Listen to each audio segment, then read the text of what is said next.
সমুদ্রের দীর্ঘ পাড়ি দিয়ে কোনো এক দেশে তেল খালি করে বন্দরের বুকে পৌঁছে গেল আবারও তেল ভরার জন্য। এই জাহাজের মধ্যে আছে অ্যাপ্রক্সিমেট 10টা থেকে 12টা ট্যাঙ্ক থাকে, যার মধ্যে হাজার হাজার টন তেল লোড করা যেতে পারে। ডিপেন্ড করে কত বড় ট্যাঙ্কার, কত ক্যাপাসিটি। দেখে মনে হচ্ছে এটা 30-32 হাজার টনই ক্যাপাসিটি আছে, কারণ এটা মিডিয়াম রেঞ্জ ট্যাঙ্কার।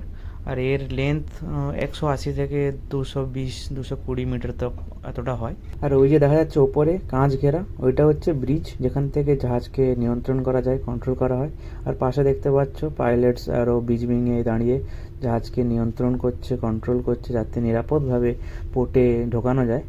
আর সামনে দেখো এখানে ফরওয়ার্ড মুরিং ক্রু আছে, যারা জাহাজকে পোর্টে লাগাবে। যে দড়িগুলোতে জাহাজ বাঁধা হয় সামনে পেছনে, সেগুলোকে মুরিং রূপ বলা হয়। অলরেডি মুরিংয়ের জন্য ভ্যাসেল ক্রু সামনে পেছনে স্ট্যান্ড বাই হয়ে গেছে, অলমোস্ট জাহাজ পৌঁছেও গেছে।